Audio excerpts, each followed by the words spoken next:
los libros de historia de la Iglesia que el obispo de Esmirna, ya muy anciano, fue apresado por no honrar al César, por no ofrecerle sacrificios, y fue amenazado de muerte y de tortura. Y le pidieron que solo tenía que negar a Jesucristo. Y él dijo: 84 años, Jesucristo no me ha fallado nunca. ¿Cómo le voy a fallar yo a él ahora? No hay otro Dios como nuestro Dios. Qué bueno es el Señor. Vamos a hablar en esta mañana, os propongo seguir hablando de un corazón más grande. La semana pasada estuvimos hablando de los enemigos de un corazón grande. Hace 2 semanas hablamos de vivir con un corazón grande en esta primera serie de sermones del año. Vivir con un corazón grande, ensanchar nuestro corazón. Eso solo lo podemos hacer cuando dejamos que Dios entre y que Dios transforme aquello que debe de ser cambiado. La semana pasada hablábamos de los enemigos del corazón grande, de la carne, el mundo y Satanás, los 3 grandes enemigos de la Biblia. Hoy vamos a hablar de un corazón grande más allá del dolor. El ave fénix es un animal mitológico que aparece en la mitología griega y que probablemente proviene de la mitología egipcia.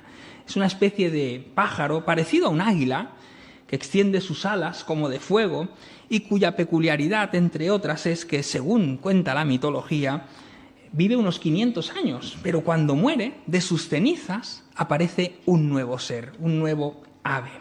Por eso se le asocia a los ciclos de la vida y muchas veces se usan en nuestro argot popular expresiones como resurgir, como el ave fénix, relacionadas con los que sobreviven a las dificultades de la vida, pero se levantan de nuevo.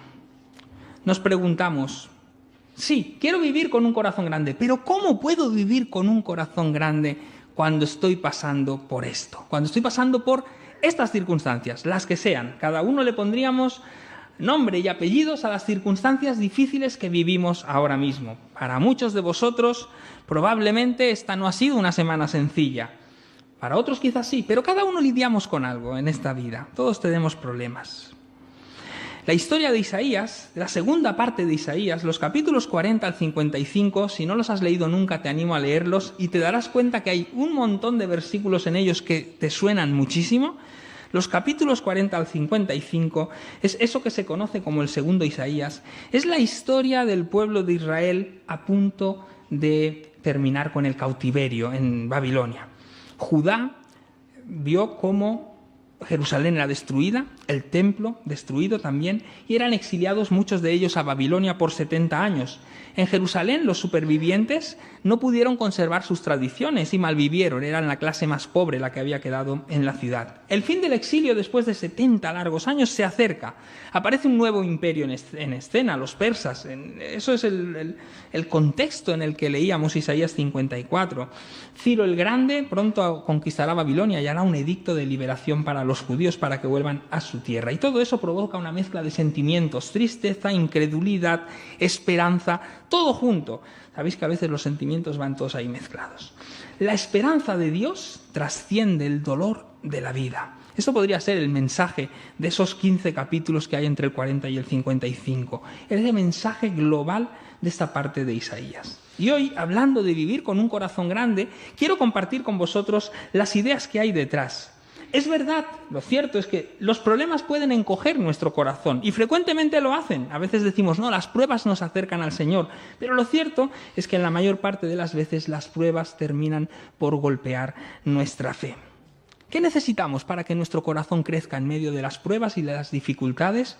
Se llamen como se llamen, porque cada uno de nosotros le pondríamos un nombre diferente ahora mismo.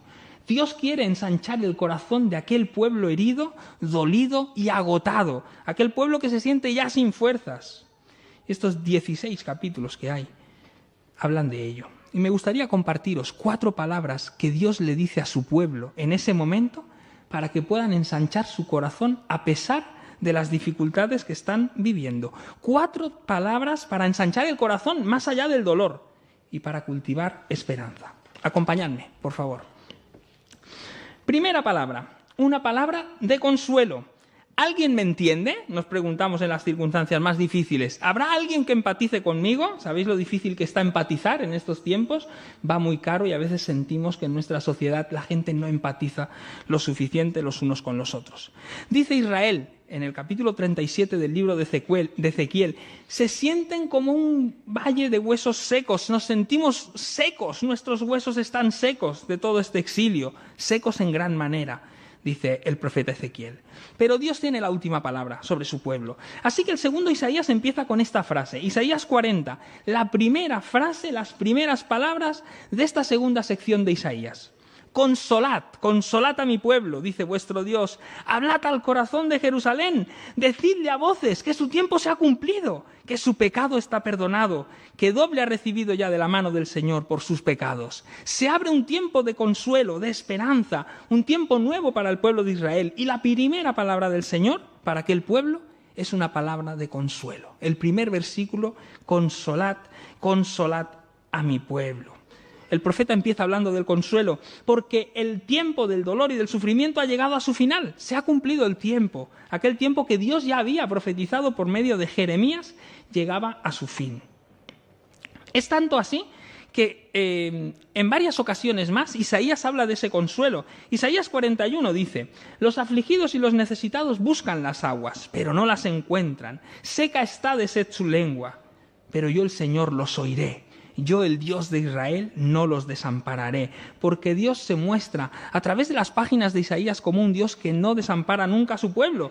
Por eso sigue diciendo más adelante en el capítulo 51, verso 3, ciertamente el Señor consolará a Sión, que es como se conoce también a Jerusalén o a los habitantes de allí. Consolará sus ruinas, cambiará su desierto en Edén y su tierra estéril en un huerto, dice el Señor. Se hallará en ella alegría y gozo, alabanzas y cánticos.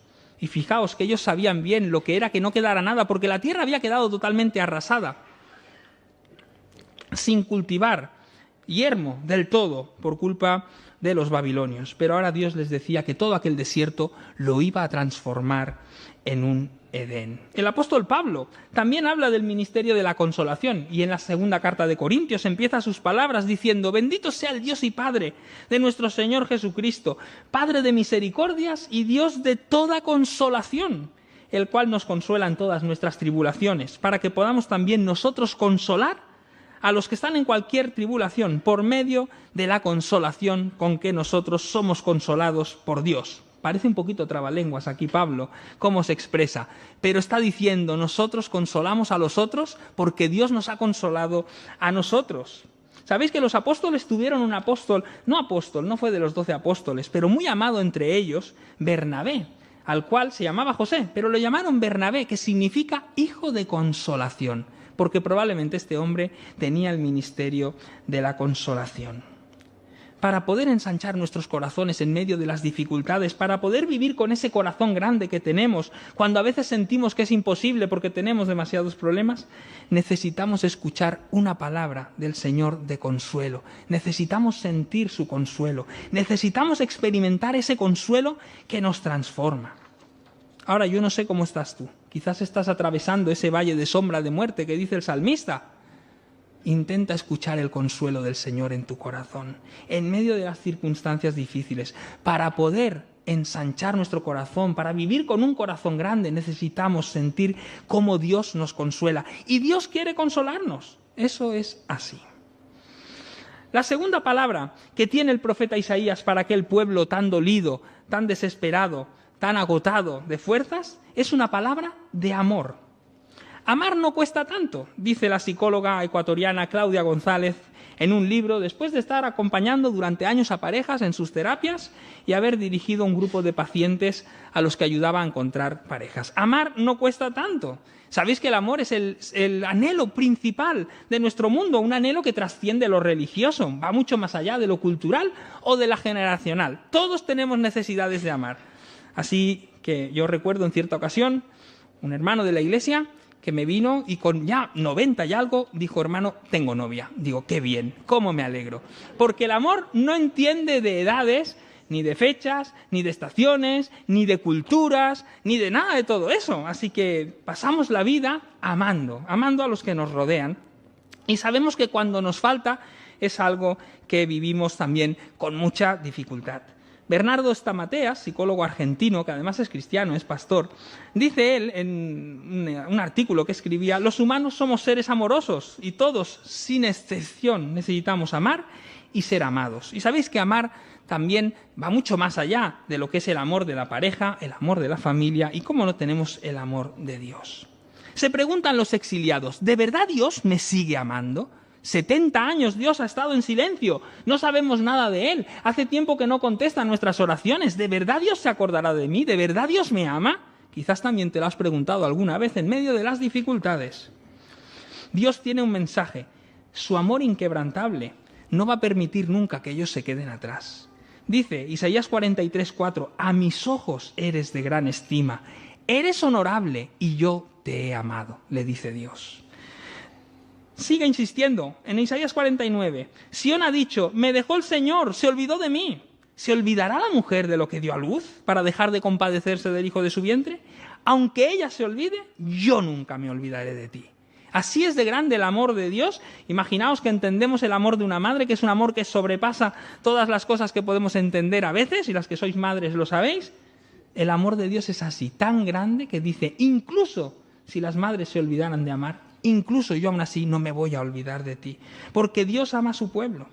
¿Sabéis qué pasa? Que a veces muchas personas, muchos creyentes, vivimos con un corazón pequeño, un corazón que no puede ensancharse, porque desconfiamos del amor y de la gracia del Señor. No lo decimos con la boca abierta, pero en el fondo nos cuesta creer que Dios nos siga amando, porque sabemos cómo somos y los defectos que tenemos, de alguna manera. Pero el nuevo pacto de la gracia, el pacto del Señor, en el Nuevo Testamento, no nos obliga a ganar nada, no tenemos que ganar nada, no tenemos que merecerlo. No lo merecemos, de hecho, ninguno de nosotros, pero Él nos ama igual. Eso es lo maravilloso. Dios nos da la posibilidad de vivir una vida mejor, no esclavizada por el pecado, libre de ataduras. Pero a veces pensamos que la tenemos que ganar, que nos la tenemos que merecer, que tenemos que ganarnos el favor y el amor del Señor. Cuando Lutero descubrió eso, cambió por completo su vida y su visión. Dice el apóstol Juan en una de sus cartas, en la primera: en esto consiste el amor, no en que nosotros hayamos amado a Dios, no, sino en que Él nos amó a nosotros y envió a su Hijo en propiciación por nuestros pecados. Y dice Pablo: Dios nos demostró su gran amor al enviar a Jesucristo a morir por nosotros, a pesar, incluso cuando todavía nosotros éramos pecadores. No es que nosotros fuéramos perfectos y Dios entonces dijo: voy a salvar a esta gente que son muy buena gente, sino que aun viendo lo malos que éramos y lo apartados que estábamos de Él, aún así Él nos amó. Un corazón pequeño que no se siente amado por Dios, que no entiende ese amor, que necesita ganarlo, un corazón que desconfía del amor divino, tampoco puede compartir ese amor en su máxima expresión con los otros. Por eso, para ensanchar nuestros corazones, necesitamos escuchar esa palabra de amor, esa palabra que escuchó el pueblo de Israel en medio de sus dificultades cuando pensaban: ¿de verdad Dios nos amará? Y Dios le dice: claro que sí, pero con todo mi corazón y con todas mis fuerzas. Decía Tim Keller: somos peor de lo que imaginamos, pero mucho más amados de lo que nunca llegaremos a soñar. Nosotros somos amados por el Señor. Y cuando estamos en medio de esas dificultades y de esos problemas, escuchar esa palabra de amor, esa palabra que nos dice: yo te amo porque eres mi hijo, como le dice el profeta Isaías en el capítulo 43, nos reconforta y nos ayuda a que nuestro corazón crezca en los momentos difíciles. Así que necesitamos una palabra de consuelo y una de amor. Necesitamos también una palabra de corrección y perdón. Algunos de vosotros recordaréis, yo me acuerdo todavía, lo cual quiere decir que tengo unos años, el caso de Santiago Maynar, condenado a 20 años de cárcel por el asesinato o el presunto asesinato de un alcalde del PP en la pequeña localidad aragonesa de Fago. Fue mediático aquel caso. Más que algo político, enseguida se barajó que fuera algo personal, una especie de revancha entre dos personas de un pueblo muy, muy pequeño. Sabéis que a veces en los pueblos muy, muy, muy pequeños hay relaciones que se pueden envenenar y parece que esta fue una de esas. El acusado siempre negó la autoría de los hechos, pero fue condenado, como decíamos, por ellos a 20 años de cárcel. Hace un tiempo atrás, como 3 o 4 años, los medios hablaban de él porque en todo este tiempo nunca ha pedido un permiso de fin de semana, ni se ha acogido al tercer grado penitenciario, con lo cual podría empezar a salir de la cárcel. Él quiere cumplir íntegra su condena. Dicen o decían en el Heraldo de Aragón que le gusta leer mucho y que solo salió una vez de la cárcel para ir a la biblioteca. Cuando salga de la cárcel y se acabe su condena tendrá unos 75 años. Pero no suele ser lo normal. Todos queremos clemencia y perdón. Todos queremos ser perdonados a pesar de aquello que hayamos hecho. El problema de Israel, o el gran problema que había detrás de la historia de Israel, era un problema del pecado. Israel en esos 70 años de exilio hizo balance de sus errores. 600 años vivieron a caballo entre Yahvé y las prácticas religiosas cananeas. 600 años desde que entraron en la tierra prometida con Josué hasta que fue destruida Jerusalén, aproximadamente, más o menos. 600 años donde los profetas denunciaron el abuso de los derechos de los pobres, las viudas y los huérfanos. En muchas ocasiones el culto que hacían al Señor estaba demasiado marcado por la idolatría por un lado y por las injusticias por otras, como denuncia el profeta Amós. Y el pueblo, después de 70 años en el exilio, se sabe culpable y castigado. Y se preguntan, ¿nos perdonará Dios de verdad? Recuerdo una película, El Reverendo, en inglés First Reformed, la primera reformada, habla de una iglesia reformada y alguna vez creo que la cité en otro sermón. Y hay en cierto momento que el pastor protestante de aquella iglesia, que tiene un dilema entre todos sus conflictos personales y los conflictos de una pareja que le habla sobre el cambio climático y el fin del mundo por culpa de todo el desorden climático que existe. Y en medio de eso, él, en una de sus reflexiones, titula un sermón del domingo, ¿sabéis? En las iglesias americanas que ponen el título en la puerta, ¿nos perdonará Dios? Bonita reflexión, bonito pensamiento. Pensamiento para pensar que también tenía en su corazón Israel. ¿De verdad nos puede perdonar el Señor? ¿Y qué le responde Dios a través de Isaías? Isaías 43, 25. Yo soy quien borra tus rebeliones, por amor de mí mismo, y no me acordaré nunca más de tus pecados. Y le vuelve a decir en Isaías 44, yo deshice como una nube todas tus rebeliones y como una niebla tus pecados. Vuélvete a mí, porque yo te redimí. El Señor le dice a su pueblo, a través de las palabras de Isaías, que sus pecados han sido perdonados, que hay una nueva oportunidad para ellos. Es una palabra de corrección. Habéis hecho lo malo, es cierto, habéis pecado, os habéis equivocado, habéis ido detrás de vuestros dioses y de vuestros ídolos. Pero yo os he perdonado y os doy otra oportunidad. Vais a empezar de nuevo. Nos acordamos en la Biblia del caso de Pedro, quien lloró amargamente, dicen los textos del Evangelio, después de negar a Jesús 3 veces seguidas. Pero después de la resurrección, Juan 21, cuando Pedro se encuentra con él, el Señor lo perdona y lo restaura de nuevo. Un corazón grande necesita escuchar una palabra de perdón, sentirse perdonado, saberse perdonado por Dios para poder perdonar también a otros. Dice Tim Keller también, no puedes perdonar profundamente hasta que no sientes la alegría propia del perdón. Si os acordáis también de la parábola de los 2 deudores, aquel hombre que había sido perdonado de una gran cantidad, debía de estar profundamente agradecido, aunque no fue así su caso, pero debía de estar profundamente agradecido. Eso se esperaba. Necesitamos a veces escuchar también la palabra de perdón del Señor, saber que el Señor nos perdona, saber que en medio de nuestras debilidades, de nuestras culpas, de nuestras faltas, y cada uno cargamos también con algo en la mochila, en la espalda todos tenemos a veces nuestros errores. Yo me pongo bonito el domingo, me pongo mi corbata, algún hermano me dice que no llevo traje, pero me encanta vestir así como voy, pero voy así, pero no sabéis por dentro cómo está mi corazón. Todos nos equivocamos, todos pecamos, todos hacemos cosas que están mal. Todos necesitamos sentir la corrección del Señor, porque su corrección es cariñosa. ¿Cómo corrigen los hijos a los padres? Al revés, los padres a los hijos. No, también es verdad, ha sido un traspiés. También es verdad que cada vez más los hijos corrigen a los padres también, que la cosa va así. ¿Cómo corrigen los padres a los hijos? Con cariño y con amor, ¿no? Un padre y una madre buenos al final lo que quieren es lo mejor para su hijo y lo corrigen, claro que sí, pero con amor. Necesitamos un corazón grande y para eso necesitamos también escuchar esa palabra de perdón y experimentar la alegría del perdón como necesitaba el pueblo de Israel. Así que ya tenemos 3, una palabra de consuelo, una palabra de amor y una palabra de corrección y de perdón. La última palabra es una palabra de esperanza. Os recomiendo que leáis esta semana Isaías 40 al 55, esos 16 capítulos. porque todas estas cosas que comparto están ahí. De hecho, hoy tengo muchísimas citas bíblicas en mi sermón.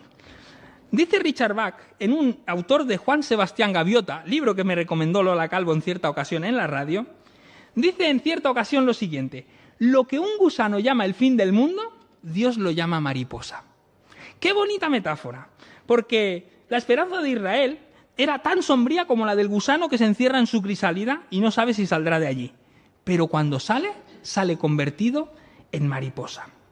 El profeta anuncia la llegada del Señor y dice así: súbete a un monte alto, anunciadora de Sión, levanta tu voz con fuerza, anunciadora de Jerusalén, levántala sin temor, di a las ciudades de Judá, ved aquí al Dios vuestro, he aquí el Señor vendrá con poder. Isaías sueña, apunta, anticipa, ve cómo el Señor viene ya en tromba para salvar a su pueblo. Es el tiempo de la misericordia del Señor. Así es como titula el capítulo 55, que leíamos al principio del culto, si estabais. Ese capítulo 55, misericordia gratuita para todos. Recupero algunas frases de esa sección. Venid todos los sedientos a las aguas, aunque no tengáis dinero, venid y comprad y comed. Inclinad vuestro oído a mí, venid a mí, escuchad y vivirá vuestra alma. Haré con vosotros un pacto eterno, las misericordias firmes a David.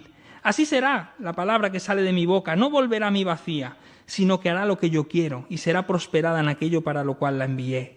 Porque con alegría saldréis y con paz regresaréis. Los montes y collados levantarán canción delante de vosotros y todos los árboles del campo darán palmadas de aplauso. Imaginaos que el profeta, de forma poética, describe todo esto, pero está pensando en un pueblo que no siente que tenga fuerzas para nada de eso, que no queda alegría. ¿Os acordáis del Salmo 137? Nos decís: cantad, cantad las canciones de Jerusalén. ¿Cómo vamos a cantar si nuestro corazón está totalmente roto de vivir aquí en el exilio? Pero el profeta Isaías les dice: todo esto llega a su fin, Dios nos va a salvar. Por eso Isaías 43 tiene un texto precioso, muy conocido por muchos de vosotros. No os acordéis de las cosas pasadas, ni traigáis a la memoria las cosas antiguas. He aquí yo hago una cosa nueva, pronto saldrá a la luz, ¿no la conoceréis? Otra vez abriré caminos en el desierto y ríos en la tierra estéril. Porque solo nuestro Dios es capaz de abrir caminos en los desiertos y ríos donde no parece que puedan existir, en medio de tierras estériles. Y es que la segunda parte de Isaías probablemente son uno de los textos más preciosos sobre la esperanza que hay en toda la Biblia. Es probablemente uno de los mejores elogios a la esperanza de toda la Biblia. Un corazón grande es un corazón que alberga esperanza, un corazón que cree en el futuro, un corazón que confía en el futuro que Dios puede abrir delante de él. Ensancha tu corazón también. No dejes de soñar en medio de las dificultades. Puede ser que estés atravesando momentos muy difíciles en tu vida. Es probable, momentos que no sabes si saldrás adelante. Pero no dejes de soñar, porque Dios siempre estamos en su mano. No nos deja nunca, como hemos estado hablando. En medio de las dificultades, albergar esperanza nos ayuda a construir un corazón grande. Voy a concluir mi sermón. El dolor de la vida choca constantemente con ese corazón grande. No quiere decir que quien sufre no pueda vivir con un corazón ensanchado. No, pero para ello es probable que necesitemos escuchar esas palabras de parte de Dios. Israel necesitaba escuchar 4 palabras. Necesitaba escuchar una palabra de consuelo en medio de su sufrimiento. Ya habían llorado muchísimo y necesitaban sentirse consolados. Necesitaban escuchar una palabra de amor que les recordara que Dios nunca había dejado de amarlos. Necesitaban escuchar una palabra de corrección y de perdón que los ayudara a hacer balance de sus errores, a reconocerlos, pero también a sentirse perdonados por el Señor. Y una palabra de esperanza para poder animarse, coger fuerzas para construir el mundo nuevo que estaban a punto de abrazar. Y todo ello nos habla de una palabra, nos habla de salvación. Porque Dios, cuando nos salva, hace todas estas cosas en nosotros. Nos consuela, nos ama, nos corrige, nos perdona y crea en nosotros esperanza. El Señor le dice al pueblo en Isaías 51, ciertamente volverán los redimidos del Señor, volverán a Sión cantando y gozo perpetuo habrá sobre sus cabezas, gozo perpetuo, alegría infinita. La cautividad se acaba, Pero para ello el pueblo de Israel debe prestar atención al Señor. Por eso también le dice en el capítulo 55, inclinad vuestro oído a mí y venid a mí, escuchad y vivirá vuestra alma, porque el Señor es el que nos da la vida. Y me pregunto en esta mañana, para terminar, ¿qué necesitas escuchar del Señor? ¿Cómo está tu vida ahora? ¿En qué momento estás?